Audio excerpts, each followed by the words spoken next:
Okay, so get this. Today we're diving deep into something really cool, the Armenian language. And it's a fascinating one, that's for sure. Seriously, we're talking about a language that's so unique, it's basically like the Lone Ranger of linguistics. It's true. In the world of languages, Armenian is kind of a big deal. Yeah, like forget about those language family reunions where everyone's got a cousin that looks just like them, you know? Armenian's like, nope, I'm over here doing my own thing. That's a great way to put it. Armenian is the only surviving language in its entire branch of the Indo-European family tree. Whoa, so it's like that one friend you have with all the crazy stories, right? The one who's always off on these wild adventures. Exactly. And just like that friend, Armenian has some seriously interesting stories to tell. It's been forging its own path for centuries. And after reading through all the excerpts you sent, I'm ready to hear every single one. But first, can we talk about this whole independent branch thing for a second? What does that even mean in plain English? Well, think about it this way. Most languages we know have, like, a whole crew of close relatives, right? Like, to take English and German, they're practically siblings. And then you've got Spanish and Italian hanging out at the family barbecue as cousins. Okay, I'm following you. So where does Armenian fit in with all the cousins and siblings? Well, that's just it. Armenian. It's like it showed up to the reunion and everyone's like, wait, who are you related to again? No siblings, no cousins, just a direct line back to the OG ancestor, the big kahuna of Indo-European. Which, if you're a language nerd like me, is like hitting the linguistic jackpot, right? You got it. It's a gold mine of information. See, because it evolved in isolation, Armenian's like this incredible time capsule. Whoa, a time capsule. I like the sound of that. Right. It's held on to all these ancient features, these little linguistic quirks that most other Indo-European languages have. Like, totally forgotten about. It's like getting a glimpse into how people talked way back when. Okay, I am officially hooked.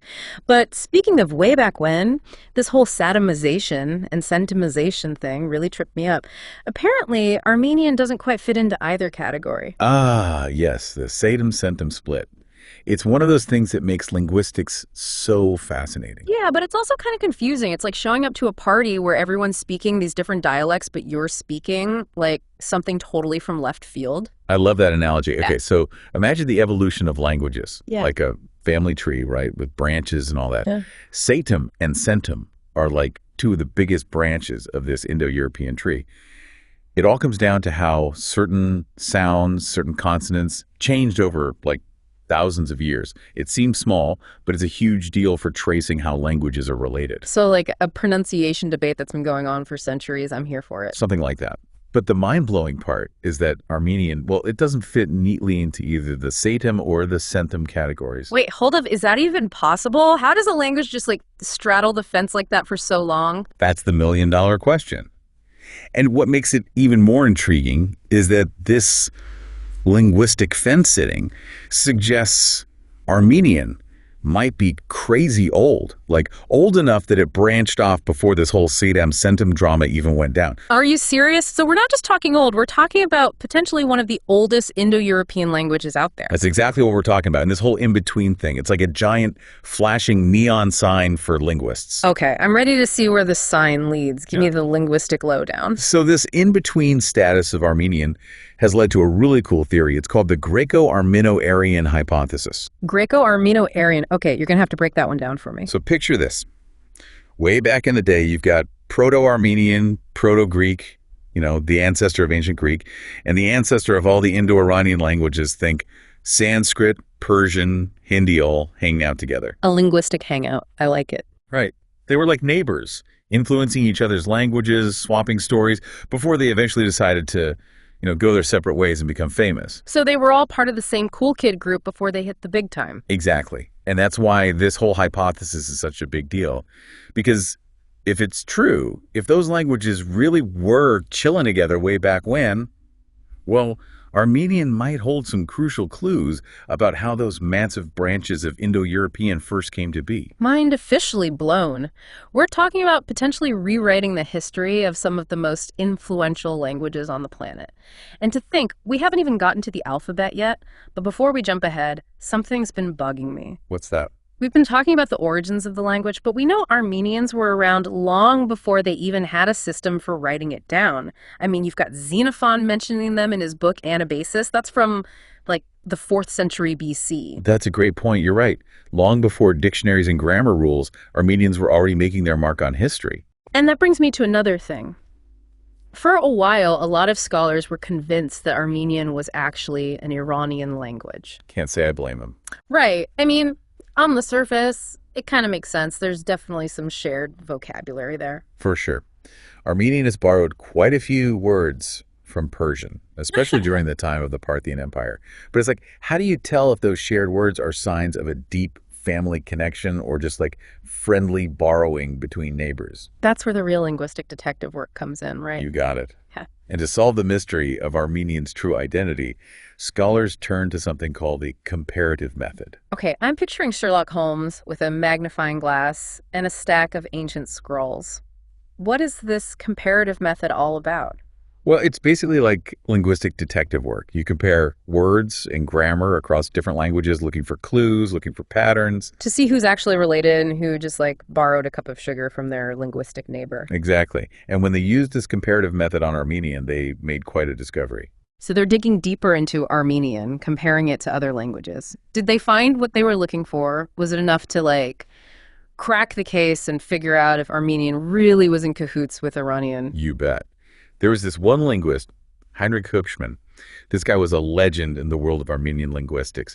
And he basically showed everyone that while Armenian had borrowed some threads from Persian, it was rocking its own unique style underneath. So like it had its own signature look, even if it borrowed a cool hat from a friend? That's a great way to put it. Mm-hmm. Hübschmann and other linguists, they proved that, yeah, there were those newer Iranian loanwords, like trendy additions to the language, but underneath it all, there was this whole other level of words and grammar that was pure, unadulterated Armenian, not Iranian at all. So it's like it had its own linguistic DNA, even if it borrowed a sweater from a neighbor? Exactly. The comparative method, it was like they found a way to peel back those borrowed layers and see the original, authentic Armenian underneath. And that's how they cracked the case and proved that Armenian deserved its own branch on the Indo-European family tree. Case closed. I love how linguistics can be like solving a puzzle, you know? You follow the clues and suddenly you're uncovering these ancient connections. It's true. Languages leave these traces, these little hints about their past. And speaking of connections, we can't talk about Armenian without talking about its alphabet. Oh, absolutely. The Armenian alphabet, it's more than just a way to write things down. It's like a symbol of survival, a testament to cultural resilience. It's true. Every time I see it, it's like, whoa. Beautiful and complex all at the same time. But you're right, it's way more than just aesthetics. This alphabet played a huge role in making sure the Armenian language and identity weren't, like, lost to history, right? You got it. To really appreciate it, we've got to go back in time, like way back to the 5th century AD. Imagine this. The Armenian language is surrounded by all these powerful empires, each with their own language and culture. Can you imagine the pressure? Oh, I bet. To keep your own language alive in that kind of environment, talk about a challenge. Exactly. And without your own writing system, Armenian culture was incredibly vulnerable. It's like their stories were at risk of being like whispers in the wind, easily scattered and forgotten. They needed a way to capture those stories to make them permanent. Exactly. And that's where our hero enters the scene, Mesrop Mashtots, a true visionary. Mesrop Mashtots. Okay, tell me more about this linguistic superhero.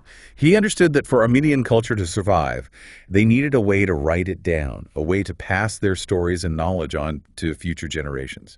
And so around 405 AD, the Armenian alphabet was born. Hold on one guy. Mesrop Mashtots created this whole intricate alphabet basically from scratch. That's next level genius right there. You're telling me to create a writing system that not only looks amazing, but also perfectly captured the nuances of spoken Armenian, that takes serious talent and dedication. Talk about leaving your mark on the world. So what happened next? Did everyone just drop everything and start writing epic poems? Pretty much. The Armenian alphabet, it wasn't just about preserving the language, it unleashed this creative explosion. Suddenly, Armenians could write literature, poetry, history, philosophy, all in their own language. It was a game changer. It's like he handed them the tools to build a whole universe of knowledge and culture. Incredible. I even read that he might have created alphabets for other languages, too. It's true. Some scholars believe he had a hand in creating the Georgian and Caucasian Albanian alphabets. The guy was a linguistic machine. It's no wonder he's considered a saint in the Armenian Apostolic Church to this day. Wow, that's amazing. Okay, so we've got this incredible alphabet that helped unify Armenians and preserve their cultural legacy. But like with most languages, I'm guessing history had other plans. What do you mean? Well, we've got Eastern Armenian and Western Armenian, two dialects that tell a story of how languages can change and adapt over time. Ah, yes, the tale of two dialects. It's a classic example of how language and history, they're like dance partners, always influencing each other, moving together. Okay, I like that, the dance partners. So tell me more about this linguistic dance. How did these two dialects come to be? Well, imagine the Armenian homeland, not as a unified country, but as this place that's been, well, caught between powerful empires for centuries. By the 19th century, it was basically a tug of war between the Russian Empire in the east and the Ottoman Empire in the west. And I'm guessing this political tug of war started to affect how people spoke Armenian in those regions. Ego. Think about it. Families who live far apart, they start to develop their own little sayings, their own ways of talking, right? Well, it's kind of like that with Eastern and Western Armenian. Eastern Armenian, the dialect you'd hear around Yerevan and Tbilisi, it picked up some influence from Russian. It's like they started incorporating some of those Russian dance moves. Exactly. And meanwhile, over in the Ottoman territories, Western Armenian, it developed its own unique flavor, shaped in part by Turkish. So it's like they were dancing to a different beat over there, but it's still all Armenian, right? Absolutely. It's like siblings who grow up in different houses. They might have the same parents, in this case, those Indo-European roots, but their experiences, their surroundings, it shapes how they talk, how they express themselves. That makes total sense. But how different are we talking, really? Like, would an Armenian from Yerevan be able to sit down with someone from, say, Istanbul and just chat over a cup of coffee, or would they need a translator for that? They could definitely still enjoy that coffee date.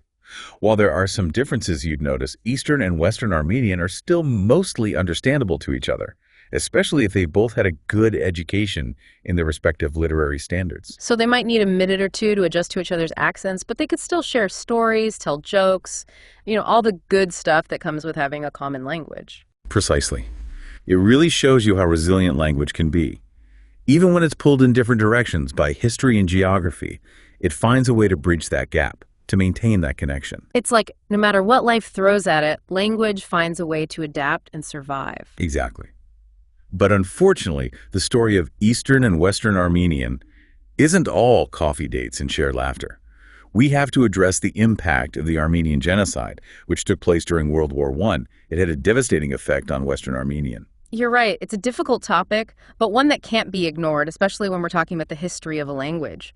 So how did the genocide affect Western Armenian? Imagine entire communities, each with their own unique dialect, their own way of speaking Armenian, silenced almost overnight. It's heartbreaking to even think about. It really is. It makes you realize how deeply connected language and culture really are, and how fragile they can be in the face of such tragedy. It's a stark reminder that languages aren't just these abstract concepts we study in textbooks. They're living, breathing parts of people's identities passed down through generations. And when a language is threatened, it's not just words that are at risk, it's a culture's connection to its past, to its very soul. Well said. And that's why it's so important to preserve and celebrate languages like Armenian, to keep those stories, those unique voices, alive for future generations. And speaking of celebrating, I came across something during my research that I have to share. Okay, I'm intrigued. Lay it on me. It's about the Armenian word for apple, exenjor. Exjor. I love it. What's so special about it? Well, aside from just sounding really cool, linguists think exjor might be way older than we realize. Like, it's possible that other languages in the Caucasus region, like Georgian and Ossetian, actually got the word from Armenian. Wait, really? So Armenian was like the trendsetter for apple in the neighborhood? Yeah. That's the idea. Yeah. It just goes to show that even though Armenian might be a bit of a lone wolf on the Indo-European family tree, it still had a real impact on its linguistic neighbors. It's a testament to the power of sharing, even in the world of languages. Okay, and before we wrap things up, I have to bring up those mind-blowing Armenian English cognates we stumbled upon. I mean, who knew that mare for mother had a long-lost cousin in English? Or that cert for heart had a connection across languages? Millennia. Isn't it incredible? It really hits home how languages, even ones that seem worlds apart, can still have these surprising, these beautiful links. It's like this amazing web of words connecting us all back to a common source. Well, I think we've covered a lot of ground in this deep dive. We've journeyed through Armenian's ancient origins, explored its unique grammar, marveled at its epic alphabet, and even uncovered the fascinating story of its dialects. We've covered a lot. From its ancient roots to its modern forms, Armenian is truly a testament to the enduring power of language. It really is. And on that note, I think it's time to let our listeners ponder all this linguistic goodness. If you enjoyed this deep dive into the Armenian language, don't forget to check out our show notes for more information and links to some of the fascinating research we discussed. Until next time, happy listening.